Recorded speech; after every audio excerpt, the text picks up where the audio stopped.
Comme tous les mercredis, à la prison haute sécurité de Qamishli, c'est jour de parloir.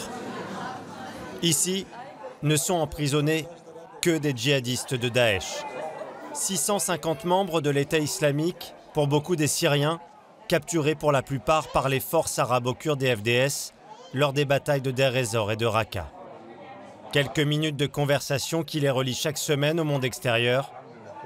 Une existence qui désormais ne tient qu'à ce fil.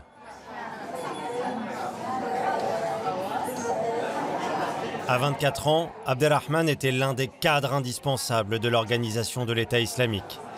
Ce mercredi, le comptable de Daesh patiente avant la venue de sa famille, qui tarde ce jour-là.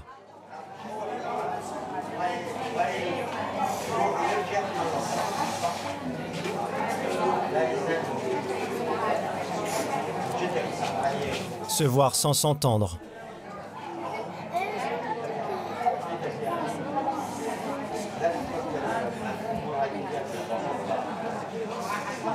Se voir sans se toucher. Condamné par un tribunal kurde, Abderrahman doit rester encore 6 ans et 6 mois en détention. Lui, ses 2 femmes et ses 7 enfants vont ainsi mener des vies parallèles. Chaque semaine suit le même rituel. Sa famille quitte le camp de déplacés où elle a trouvé refuge pour le voir dans cette pièce dépourvue de toute intimité.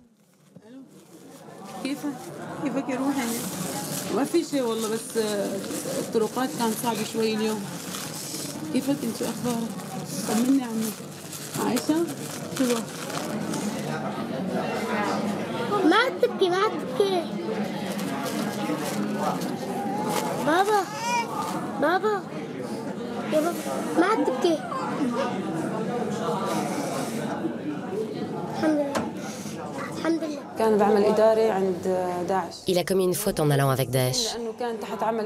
Il a intégré Daesh car on était pauvres et rejoindre Daesh nous permettait de mieux vivre. Il l'a fait pour ses enfants. À 90%, il l'a fait pour ses enfants. Mais au moment des premiers bombardements, il a décidé de fuir. Il a fui Daesh pour ne plus avoir affaire à eux, pour en finir.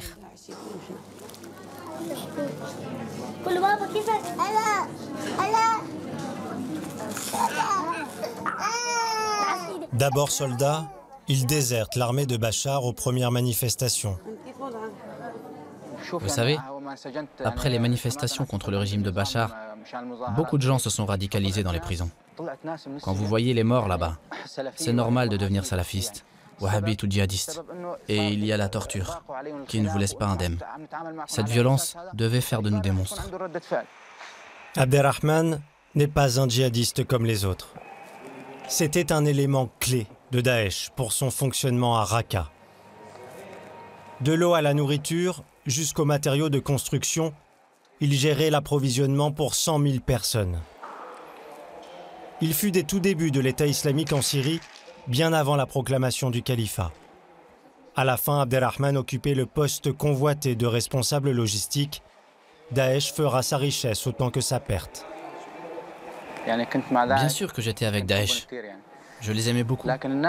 Et aussi, ils m'aimaient bien. Les personnes à qui j'avais affaire, ça se passait très bien. Bien sûr, j'ai reçu beaucoup d'argent de leur part. C'est ça qui me tenait. J'ai eu entre 300 et 500 000 $. J'ai commencé à économiser.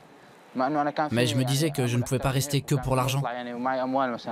Je gagnais bien, mais la situation m'échappait. À cause de l'oppression, de leurs exactions, j'ai voulu partir. Mais j'ai dû rester car ils m'ont empêché de partir. Ils m'ont retenu. Son idylle avec Daesh va s'interrompre, selon lui, au moment de l'afflux par milliers de combattants étrangers. Ils ont commencé à me traiter différemment, car j'étais pas assez radical. Et j'ai commencé à les détester énormément. Je ne les ai pas rejoints pour ça. Je les ai rejoints pour la religion, car ils étaient censés faire la charia, mettre en avant la justice. Mais il n'y avait rien de tout cela. Ils ont métamorphosé les gens. Mais c'est allé trop loin. Ils ont fait trop d'erreurs. Je les ai alors détestés. Je suis passé de l'amour à la haine.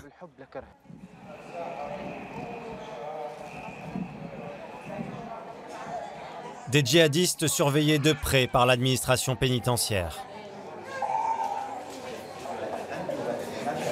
À leur tête, une femme, une Kurde, ne portant pas le voile au milieu d'ultra-radicaux, en apparence un choc des cultures, mais pas pour Abir Massoud.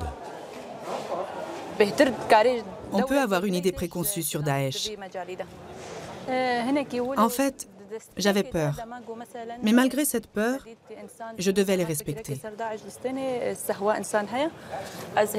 Je me suis demandé si je pouvais rentrer sans foulard à l'intérieur. Si sans foulard, ils allaient m'agresser ou me demander pourquoi je ne portais pas de voile. Mais rien de cela ne s'est produit. Il n'y a eu aucun incident. Non, au contraire, tout s'est bien passé.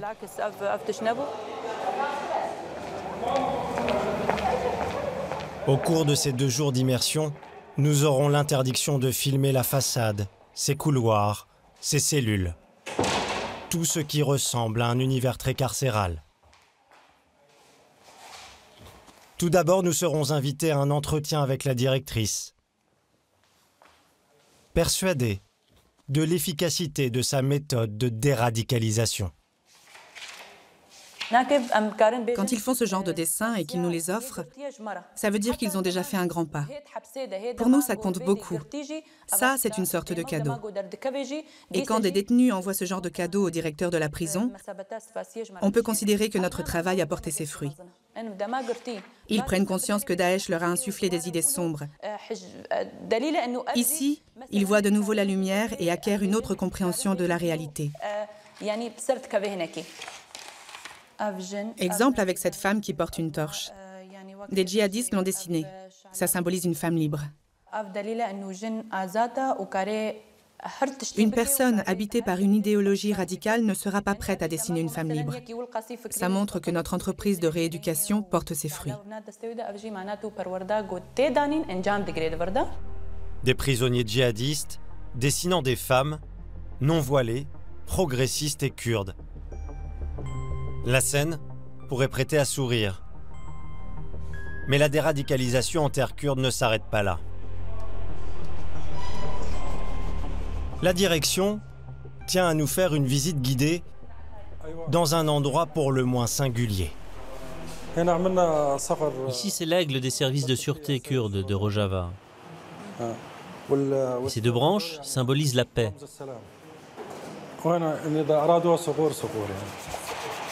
Bienvenue dans l'atelier de modélisme de la prison de Qamishli.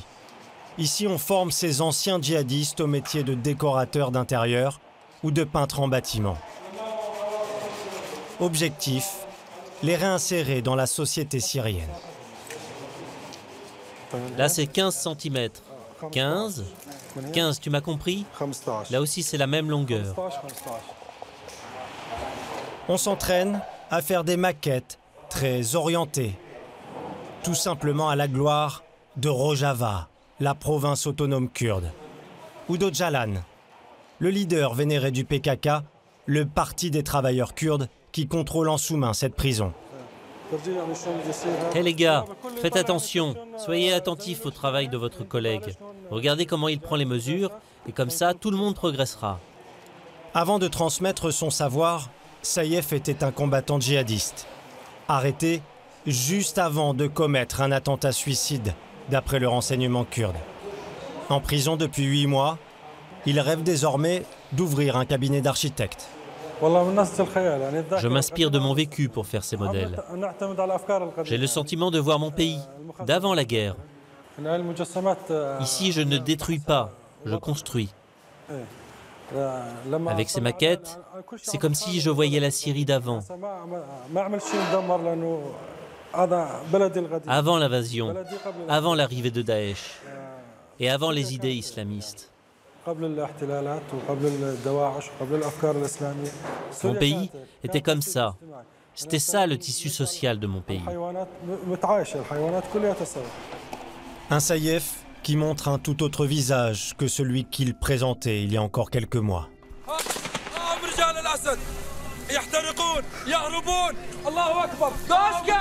3 ans plus tôt, Saïef et ses hommes combattaient les forces du régime de Bachar, avec rage et conviction. Un parcours à l'image de la complexité du conflit syrien. D'abord chez les rebelles de l'armée syrienne libre, puis avec Daesh en 2015. 6 ans de guerre civile ont laissé la Syrie exsangue. Une grande partie des infrastructures est à terre. Le nord-est du pays est de facto contrôlé par les vainqueurs, les Kurdes, des YPG. Ils en administrent les villes, s'imposent comme les garants de la sécurité dans les cités récupérées à l'État islamique, dont les quelques symboles qui restent sont piétinés.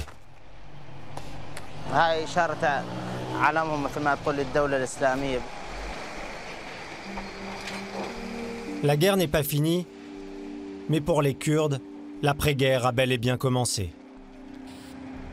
Pour les autorités kurdes, l'enjeu est majeur, à savoir obtenir la reconnaissance internationale tant espérée. Les autorités de la province se positionnent sur le dossier crucial de la gestion des djihadistes, des combattants dont personne ne veut. La porte-parole des YPG, Nisrine Abdollah, appelle donc à la responsabilité des Occidentaux et des pays arabes. Notre collaboration avec les Occidentaux vise à garder les djihadistes loin de leurs frontières. On rééduque les Daesh, mais on ne sait pas si ça va donner des résultats. Mais ces pays avec qui nous collaborons doivent bien mesurer le risque que représentent ces gens-là. Mais que se passerait-il s'ils étaient relâchés? Ils peuvent être instrumentalisés et se réorganiser chez des pays ennemis à la France, l'Angleterre, les États-Unis. Nos partenaires doivent bien en avoir conscience. Les Occidentaux sont donc prévenus. Les Kurdes de Syrie veulent négocier via les djihadistes prisonniers. En attendant, à la prison haute sécurité de Qamishli, l'écho de la guerre n'est jamais très loin. À l'infirmerie, les combattants blessés dans les différentes batailles font la queue pour être suivis. Ce jour-là, 2 adolescents de 14 ans débarquent pour être soignés. Découvrant leur jeune âge, la direction, pris de court, tente de trouver une solution.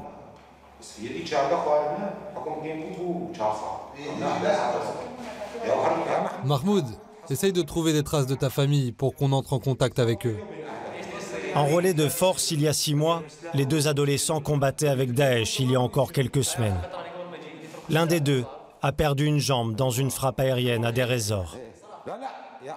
Le co-directeur de la prison cherche à comprendre comment ils se sont retrouvés à servir de chair à canon à l'organisation de l'État islamique.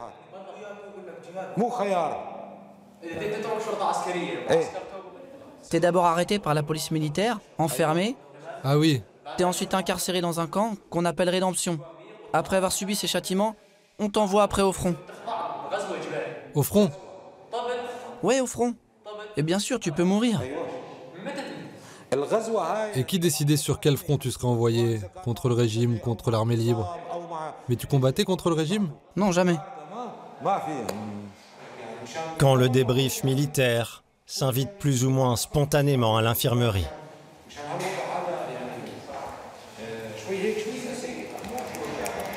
Au salon de coiffure de la prison, on préfère plutôt se taire ou s'en tenir au strict minimum.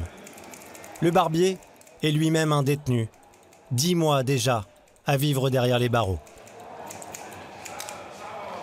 Je te coupe par là aussi? Oui. Avant de s'improviser coiffeur, Tala était couturier à Raqqa. C'était en fait une couverture pour des activités bien moins nobles.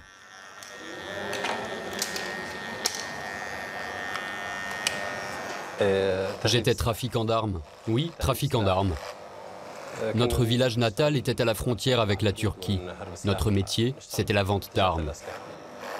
Jamais dans l'entretien, Tala ne reconnaîtra la moindre vente d'armes à Daesh. Je n'étais pas avec Daesh. Je ne suis pas Daesh. Vous n'y étiez pas? Non.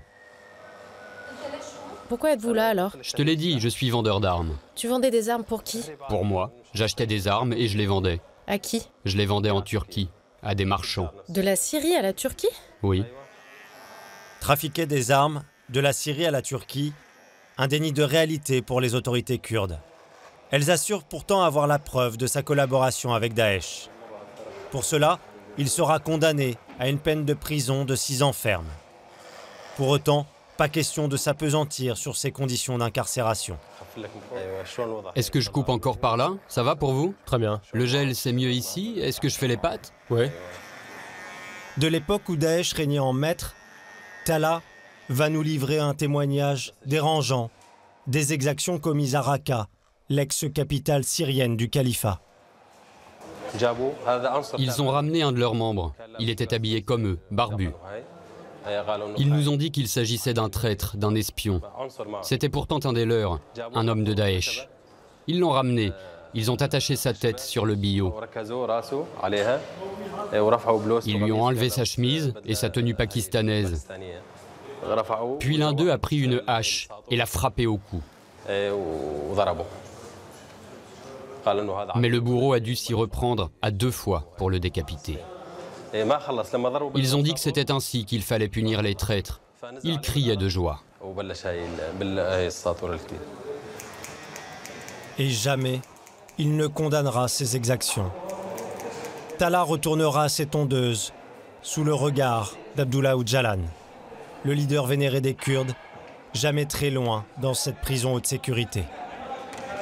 Ici, c'est les Assayish, la sûreté kurde, qui surveille de près ces centaines de djihadistes. Objectif, montrer que ce centre est tout sauf Guantanamo. Quoi de mieux alors qu'une partie de volley-ball où s'invite, comme par hasard, le chef de la sécurité, Rezan Ibrahim. Pas d'armes, ni de matraque. Pendant ce tournage, lui et ses hommes veilleront à chaque instant à donner une image de gentils organisateurs.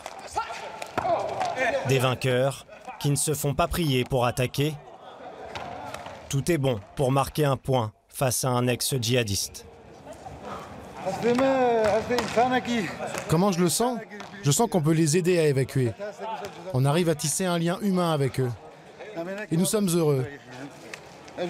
Car à la fois ce sont nos ennemis, mais on croit au fait de pouvoir les ramener dans le droit chemin. On peut les réintégrer dans la communauté.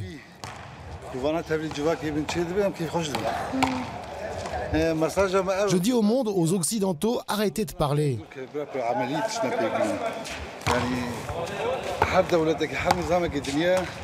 Combien de pays, de systèmes brandissent des slogans, se proclament démocrates, défenseurs des droits de l'homme, mais ne le sont pas. Ce ne sont que des paroles.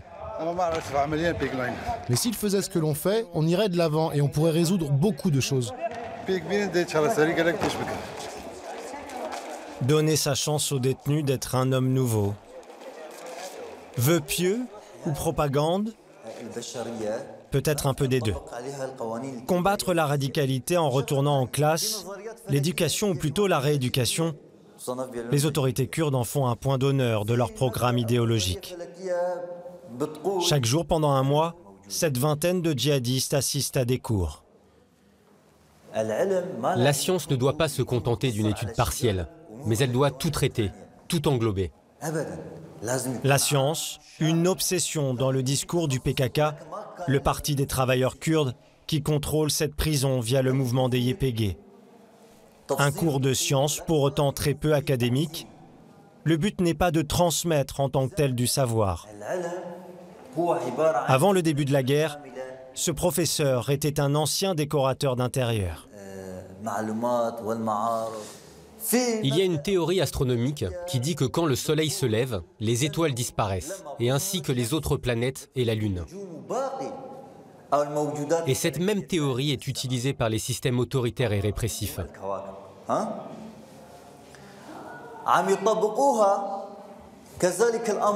Le pouvoir agit comme un soleil qui domine sa population. Alors le peuple, comme la Lune, n'a pas droit au chapitre, et il est rendu invisible par le pouvoir.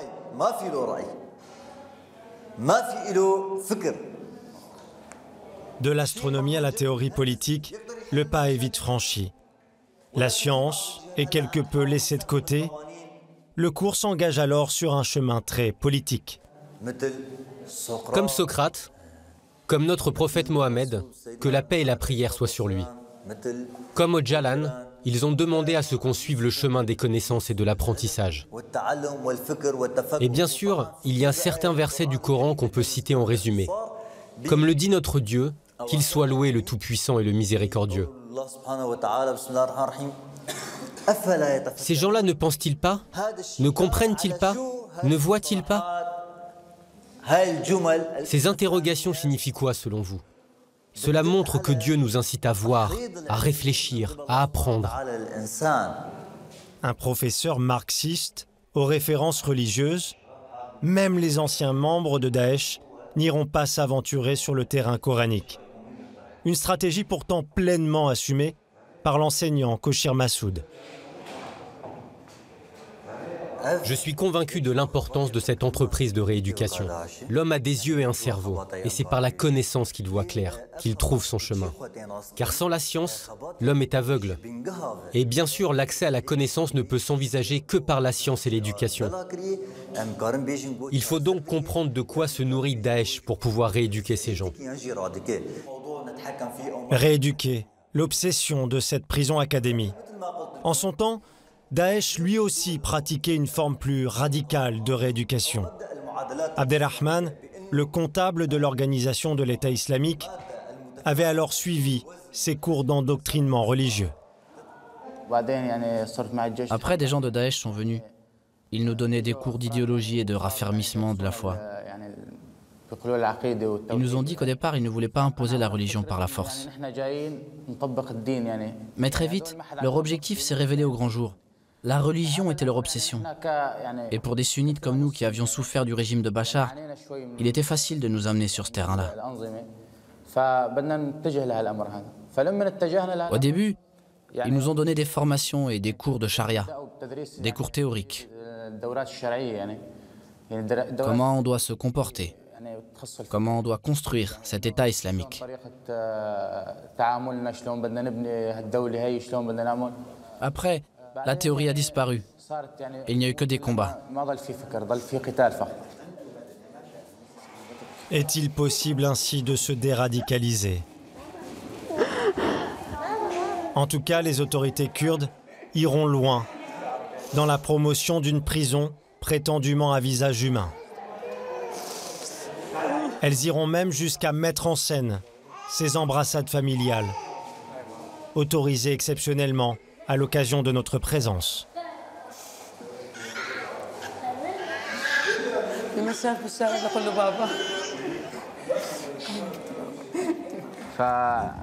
À partir du moment où je suis parti de Raqqa, je suis devenu un hors-la-loi.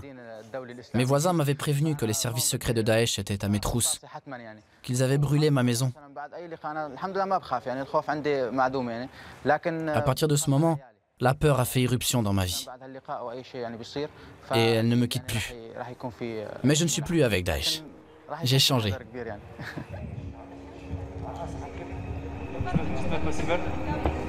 Alors que nous souhaitions interroger Abdelrahman dans sa cellule, la direction a préféré mettre fin à ce tournage.